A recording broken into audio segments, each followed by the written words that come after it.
Hey peeps, it's Aldo from Zero to Mastery, and in today's tutorial we're talking about the famous Pomodoro Technique. Now this isn't just any tutorial, it's part of Andrei Nigoi's complete Learning to Learn bootcamp course available on Zero to Mastery. So if you want to know how to learn more efficiently and become the best version of yourself, I recommend you click the link in the top right hand corner or check out the description below for the full course. Alright, that's it from me. Let me hand it over to Andrei. Enjoy!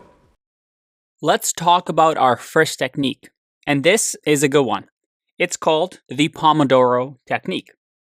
The idea of the Pomodoro Technique is this: 25 minutes on with no interruptions, that is 25 minutes of focus mode of thinking. You're focusing on a task, working on something for 25 minutes, and then you take 5 minutes off. 5 minutes in the diffuse mode, where you're just relaxed, you go for a walk, you drink a cup of coffee, and then you repeat this cycle again. Now, you may have probably heard of the Pomodoro Technique before, and it's always associated with a tomato. Now, why is that?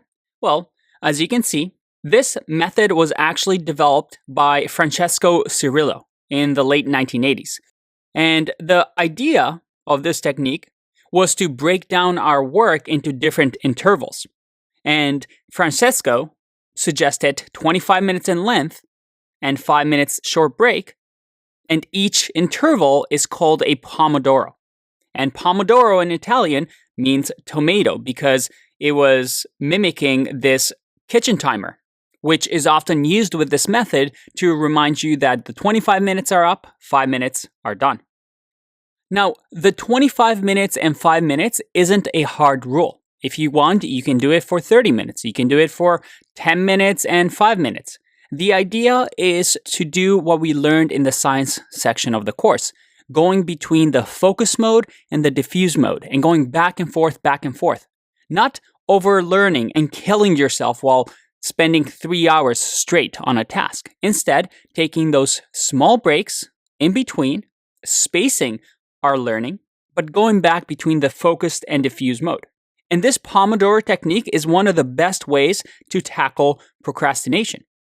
Because if you remember, procrastination happens when things make us a little bit unhappy or uneasy, or we have that negative emotion associated with it. Instead, if we say, hey, for the next 25 minutes, I'm going to block everything else, I'm going to focus our attention on something, then after 25 minutes, I can take a 5 minutes break. That idea of just starting. Pomodoro technique is one of the best ways to get rid of procrastination because, let's be honest, we all have 25 minutes in our day to work on something. And keep in mind that 25 minutes is just a suggestion. If you want, you can even just do 10 minutes. 10 minutes of focus work, 5 minutes of break.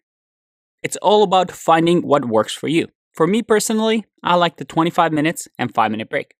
And you can repeat that process as many times as you want. And I'll link to some resources and apps that actually help you do the Pomodoro technique, even if you don't have this cute little tomato timer. Now, let's say you are applying the Pomodoro technique in your life. One suggestion that I have is to always start off with the most disliked task first. Even if you only do one Pomodoro a day, remember the Pomodoro is the interval, so 25 minutes on, 5 minutes off. Even if you do it just once, if you start off with the hardest task or the task that you're least looking forward to, that beats your procrastination. You're able to get that task off your plate so that you can move on to other things that perhaps make you happier. So that's the technique that I prefer. Start off with the hardest tasks or the worst tasks, and then move on throughout the day and repeat it as many times as you like until you get tired and bored, and then it's okay. Go off and play and use your diffuse mode of thinking. And there you have it, folks. A big shout out to Andrei for guiding us through this lesson. If this tutorial sparked your interest, there's a whole lot more to learn in his complete Learning to Learn bootcamp course. Again, you can find that linked in the top right-hand corner and in the description down below. Also, don't forget to like, subscribe, and hit that notification bell so you never miss out on future tutorials from Andrei and other expert Zero to Mastery instructors. That's it from me. Keep learning, stay disciplined, and I'll catch you in the next video.